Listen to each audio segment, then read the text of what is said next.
ये कहानी एक मुसव्विर की है जो बहुत खूबसूरत तस्वीरें बनाया करता था। वो मुसव्विर हर रात एक पेंटिंग बनाता और सुबह उसे बेच दिया करता था।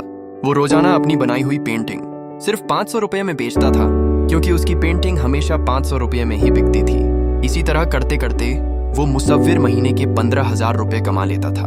वक्त गुजरता गया और वो मुसव्विर आहिस्ता आहिस्ता बूढ़ा होने लगा। जब वो पेंटिंग बनाता तो उसके हाथ कांपने लगते। तब उसने सोचा कि वो अपने बेटे को ये हुनर सिखाएगा। उसने अपने बेटे को तरबियत देना शुरू की। उसे सिखाया कि पेंटिंग में रंग कैसे भरते हैं, इसे कैसे बेचा जाता है और इसे मजीद दिलकश कैसे बनाया जा सकता है। आहिस्ता आहिस्ता उसका बेटा भी पेंटिंग बनाना सीखने लगा। एक दिन उस मुसव्विर के बेटे ने अपनी पहली पेंटिंग बनाई और उसे बेचने के लिए निकला। जब वो वापस आया तो उसने अपने वालिद से कहा, अब्बू, मैंने जो पेंटिंग बनाई थी वो मैंने 100 रुपए में बेच दी है। ये सुनकर उसके वालिद बहुत खुश हुए, लेकिन बेटा उदास था। वालिद ने पूछा, बेटा तू उदास क्यों है? आज तूने अपनी पहली पेंटिंग बेची है, ये खुशी की बात है। बेटे ने जवाब दिया, अब्बू, आप अपनी पेंटिंग 500 रुपए में बेचा करते थे और मैंने सिर्फ 100 रुपए में बेची है। जरूर आप कुछ ऐसा जानते हैं जो मैं नहीं जानता। आप मुझे मजीद अच्छी तरह सिखाएं। वालिद ने मुस्कुराकर हाँ कहा और उसे और गहराई से पेंटिंग के बारे में सिखाना शुरू किया। अगले दिन जब वो लड़का अपनी बनाई हुई पेंटिंग लेकर बेचने गया तो वो पेंटिंग 200 रुपये में बिक गई। वो खुशी खुशी अपने वालिद के पास गया, उन्हें 200 रुपये दिए और फिर अपनी अगली पेंटिंग को मजीद मेहनत से बनाने लगा। जब उसने तीसरी पेंटिंग बनाई और बेची तो वो 300 रुपये में बिकी और कई दिनों तक उसकी पेंटिंग 300 रुपये में ही बिकती रही।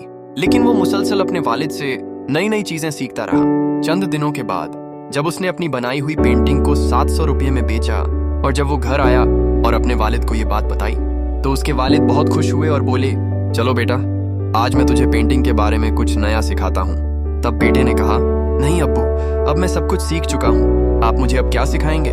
आपने सारी जिंदगी पेंटिंग 500 रुपये में बेची और मैंने उसे 700 रुपये में बेचा है। अब मुझे आपसे जितना सीखना था मैं सीख चुका हूँ। ये सुनकर वालिद ने मुस्कुरा कर कहा, बेटा, अब तू 700 रुपये से ऊपर कोई पेंटिंग नहीं बेच सकेगा, क्योंकि जब मैंने अपने वालिद यानी तेरे दादा से ज्यादा कीमत पर पेंटिंग बेची थी तब मैंने भी उनसे यही कहा था। वो अपनी पेंटिंग 300 रुपये में बेचा करते थे और जब मैंने 500 रुपये में बेची तो मैंने भी यही घमंड किया था।